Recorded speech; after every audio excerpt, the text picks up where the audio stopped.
तो हेलो दोस्तों, आप लोग कैसे हैं? उम्मीद है कि आप लोग अच्छे होंगे। आज हम लोग जानेंगे मुगल वंश के पांचवा शासक के बारे में।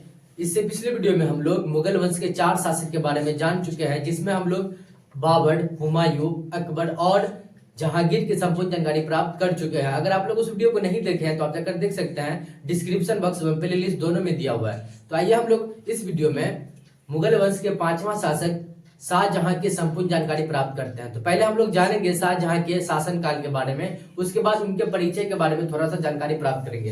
देखिए, इनका जो शासन काल था, शाहजहां का जो शासन काल था 1628 ईस्वी से लेकर के 1658 ईस्वी तक, यानी कि इनका जो शासन काल था 1628 से 1658 ईस्वी तक।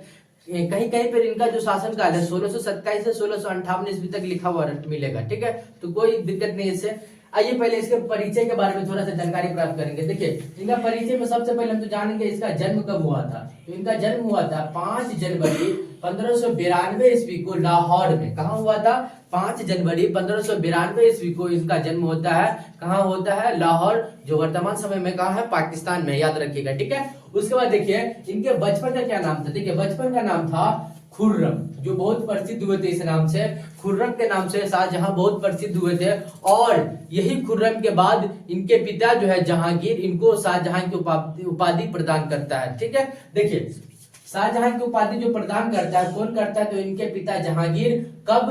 तो ये क्या बोलते हैं, अहमदनगर को जो जीत करके आता है, दक्षिण भारत का जो अहमदनगर है उसको जीत करके जो आता है, उसके बाद ये क्या बोलते हैं, खुर्रम को शाहजहां की उपाधि प्रदान करता है। ठीक है, याद रखिएगा। और किसके द्वारा प्रदान किया गया था? तो उनके पिता जहांगीर के द्वारा शाहजहां की उपाधि प्रदान किया गया था। ठीक है, ऑब्जेक्टिव में पूछ देता है। ठीक है, उसके बाद देखिए इनका जो राज्यभिषेक हुआ था, यानी कि इन्होंने जो राज्य गद्दी पर जो बैठा था, वो कब बैठा था? तो वो 24 फरवरी 1628 ईस्वी को जो है राजगद्दी पर बैठे थे मुगल वंश के। ठीक है, याद रखिएगा। ऑब्जेक्टिव में पूछ देता है कि शाहजहां जो है अपने राजगद्दी पर, यानी कि ये मुगल वंश के राजगद्दी पर कब बैठा था?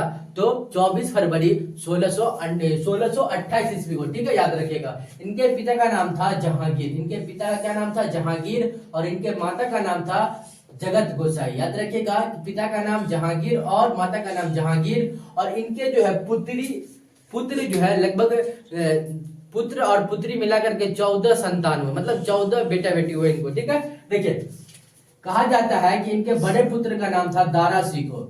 क्या कहा जाता है? कि दारा सिकोह इनके बड़े पुत्र थे, और उसका दूसरा पुत्र था औरंगजेब, और तीसरा पुत्र था मुराद बख्श, और चौथा पुत्र था शाह सुज्जा। ठीक है, शाह सुज्जा।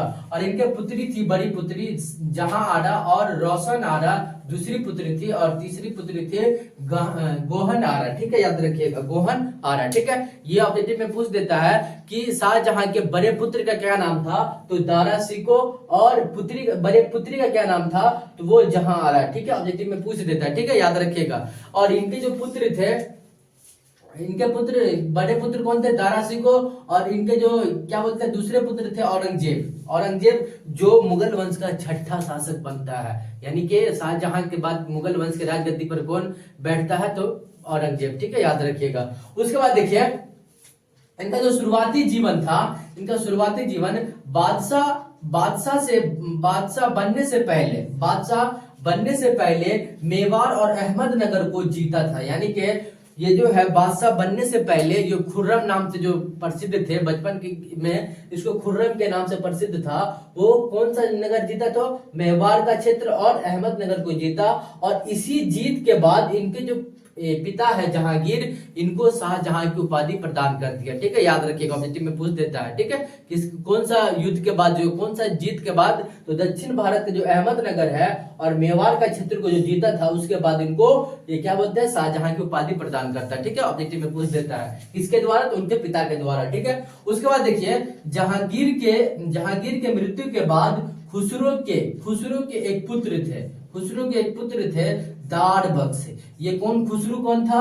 तो ये था ये जहांगीर के पुत्र। और इनके खुसरो के एक पुत्र थे दार बख्श, जो लगभग मुगल वंश पे जो है दार बख्श को बादशाह घोषित किया गया था। लगभग 2 से 3 महीना के लिए यह क्या बने? मुगल वंश के बादशाह बने थे। ठीक है, क्योंकि उस समय जो है शाहजहां यहाँ पे नहीं था, दिल्ली में नहीं था और वो दूसरे जगह था, इसलिए इनको 2 से 3 महीना के लिए इनको जो है दार बख्श को मुगल वंश के राजगद्दी पर बैठा जाता है। ठीक है, मतलब इसको जो है घोषित किया, बादशाह के रूप में घोषित किया, किसको? तो दार बख्श। और ये दार बख्श कौन था? खुसरो का पुत्र था। ठीक है, याद रखिएगा। ऑब्जेक्टिव में प्रश्न बनता है कि मुगल वंश के राजगद्दी पर 2 से 3 महीने के लिए कौन सा राजा जो बैठे थे? तो वो खुसरो के पुत्र क्या थे? दार बख्श। ये ऑब्जेक्टिव में पूछ दिया है। ठीक है, याद रखिएगा। 2 से 3 महीने के लिए ये राजगद्दी पर बैठते हैं। उसके बाद जो है, उसके बाद क्या शाहजहां जो है वो कब? तो शाहजहां का जो राज्याभिषेक हुआ था कब हुआ था? 24 फरवरी 1628 ईस्वी को यह मुगल वंश के राजगद्दी पर बैठते हैं। ठीक है, याद रखिएगा। ठीक है, इससे पहले कौन था? शाहजहां के बैठने से पहले 2 से 3 महीने के लिए कौन बैठा था? तो दार बख्श। ये ऑब्जेक्टिव में कई बार पूछ दिया। ठीक है, याद रखिएगा। उसके बाद जो है बादशाह बनने पर शाहजहां की प्रारंभिक विद्रोह, यानी कि जो है बादशाह जो बना था उसका जो प्रारंभिक विद्रोह हुआ था वो कौन सा था? तो बुंदेलखंड का विद्रोह। पहला था बुंदेलखंड का विद्रोह जो 1628 ईस्वी से लेकर के 1635 ईस्वी तक चलता है। ठीक है, याद रखेगा कि शाहजहां द्वारा जो पहला विद्रोह किया गया था बादशाह बनने के बाद, तो बुंदेलखंड का विद्रोह जो 1628 से 1635 ईस्वी तक चला था। ठीक है, याद रखिएगा। उसके बाद देखिए पुर्तगालियों द्वारा अधिकार हुगली नदी का क्षेत्र को किया था, यानी कि पुर्तगाली ने कब आया था? याद रखिए भारत में जो पुर्तगाली आया था वो लगभग 1503 ईस्वी में आया था। ठीक है, लगभग 100 साल के बाद इनको क्या करता है कि शाहजहां हुगली नदी के क्षेत्र से इनको भगा देता है, यानी कि पुर्तगालियों को क्या करता है? भगा देता है। कौन? तो मुगल वंश के पांचवा शासक कौन थे? शाहजहां। इनको क्या किया? भगा दिए। तो ये पुर्तगाली का बात है भारत 1503 ईस्वी में, याद रखिएगा। ठीक है, उसके बाद पुर्तगालियों का जो अधिकार था हुगली नदी का क्षेत्र, ये जो हुगली नदी है बंगाल का क्षेत्र में पड़ता है। ठीक है, उसके बाद देखिए इनका जो है दक्षिण भारत का अभियान, ये जो दक्षिण भारत का अभियान चलाया था इसमें कुछ महत्वपूर्ण तत्व याद रखना है। ठीक है, देखिए जिसमें जो है अहमदनगर को जीता था, या दक्षिण भारत के अहमदनगर को जीता था। उसके बाद गोलकुंडा जो 1636 ईस्वी में मुगलों से संधि हुआ था, यानी कि गोलकुंडा के जो क्षेत्र था उनसे क्या किया कि मुगलों के बीच संधि किया, जो शाहजहां के द्वारा संधि किया गया था। ठीक है, उसके बाद बीजापुर मुगलों से संधि, यानी कि बीजापुर से भी क्या किया? मुगलों ने संधि किया था। बीजापुर का क्षेत्र से जो इनका संधि हुआ था। उसके बाद औरंगजेब 1636 ईस्वी से लेकर के 1644 ईस्वी तक तथा 1652 ईस्वी से लेकर के 1658 ईस्वी तक दक्कन का सूबेदार था, यानी कि ये राजा बनने से, यानी कि बादशाह बनने से पहले ये कहाँ का सूबेदार था? ऑब्जेक्टिव में पूछ देता है कि औरंगजेब जो है बादशाह बनने से पहले वो कहाँ का सूबेदार था? तो वो दक्कन का सूबेदार था। ठीक है, याद रखिएगा। इसलिए भी याद रखिएगा कि ये 1636 से 1644, उसके बाद 1652, इस बीच में सूबेदार नहीं था, लेकिन उसके बाद फिर 1652 से 1658 ईस्वी तक ये जो है दक्कन का सूबेदार बनता है। कौन? औरंगजेब। और ये औरंगजेब कौन है? तो ये शाहजहां का दूसरा पुत्र है। ठीक है, याद रखिएगा। ठीक है, उसके बाद आइए इनका जो है कंधार, ये कंधार वाला क्षेत्र जो है, कंधार वाला क्षेत्र मुगल एवं ईरानियों के बीच संघर्ष हुआ था। कब हुआ था? तो 1622 ईस्वी में फारस ने जीत लिया, यानी कि इस क्षेत्र को क्या किया कि फारस ने कंधार को क्या किया कि जीत लिया। क्या किया? जीत लिया। उसके बाद परंतु 1628 ईस्वी में मुगलों ने 1628 ईस्वी में कंधार मुगलों के अधीन हो गए, यानी कि कंधार जो है, कंधार वाला क्षेत्र जो था वो किसके अधीन हो गया? तो मुगलों के अधीन हो गया। याद रखिएगा। ठीक है, ये ऑब्जेक्टिव में पूछा जाता है कि ये कब, क्या बोलते हैं, मुगल के अधीन कंधार कब हुए थे? कंधार वाला क्षेत्र तो वो 1628 ईस्वी में। ठीक है, इससे पहले किसका था? तो ये ईरानियों के बीच जो संघर्ष चल रहा था, पारस ने जीत लिया था इस क्षेत्र को, कंधार वाला क्षेत्र को। उसके बाद आइए शाहजहां के कुछ महत्वपूर्ण बिंदु, इससे सबसे ज्यादा क्वेश्चन इसी से पूछा जाता है। देखिए ये जो शाहजहां के कुछ महत्वपूर्ण बिंदु है, इसी से क्वेश्चन बनता है शाहजहां का ज्यादा क्वेश्चन। ठीक है, पहला बिंदु में आता है कि इनके काल को स्थापत्य कला एवं स्वर्ण कला के नाम से जाना जाता है। मोस्ट वीवीआई क्वेश्चन है, इसको मोस्ट वीवीआई मान लीजिए। क्या इसको वीवीआई क्वेश्चन मान लीजिए, क्योंकि ये क्वेश्चन कई बार ऑब्जेक्टिव में पूछ दिया है कि मुगल वंश के कौन सा शासक है जिसके जिसके शासनकाल को हम स्थापत्य कला के नाम से जानते हैं, तो वो शाहजहां के शासनकाल को, और इसके शासनकाल को भवनों का निर्माण कहा जाता है। और द्वितीय स्वर्ण युग, यानी कि पहला स्वर्ण युग तो जहांगीर था, इनका पिता था, लेकिन दूसरा जो है स्वर्ण कला का युग जो था ये शाहजहां है मुगल वंश की, ठीक है, याद रखिएगा। इनके शासनकाल को स्थापत्य कला एवं स्वर्ण युग कला के नाम से जाना जाता है। उसके बाद इन्होंने सिजदा एवं पायबोस जैसी प्रथा समाप्त कर दिया था। ये जो सिजदा और पायबोस जैसी प्रथा को क्या समाप्त कर दिया था, और ये सिजदा और पायबोस जैसी प्रथा जो है किसने लागू किया था, तो हम लोग दिल्ली सल्तनत में पढ़े थे गुलाम वंश में बलबन, जो सबसे लास्ट शासक था गुलाम वंश में पढ़े थे बलबन, जो इनका शुरुआत किया था सिजदा एवं पायबोस, और इनको समाप्त करने वाला शासक कौन बना, तो शाहजहां। और इनको जो है मुगल वंश में शायद अकबर जो इसको जो है अकबर जो है इनको चालू किया था, और बंद कौन किया, तो सिजदा और पायबोस। सिजदा में होता था कि मतलब राजा के यहाँ जाते थे और उनका सर मतलब सर झुका करके जो ये अभिवादन करते थे उसी को हम सिजदा बोलते हैं। और पायबोस यानी कि उसको उसके चरण को जो चूमते थे इसी को हम पायबोस बोलते हैं, ठीक है, याद रखिएगा। इनके शासनकाल को भवनों का निर्माण, इनके शासनकाल को भवन निर्माण कला के नाम से जाना जाता है, यानी कि शाहजहां के शासनकाल को भवन निर्माण कला के नाम से इसलिए जाना जाता है क्योंकि इनके शासनकाल में लगभग बहुत सारे भवन बने थे,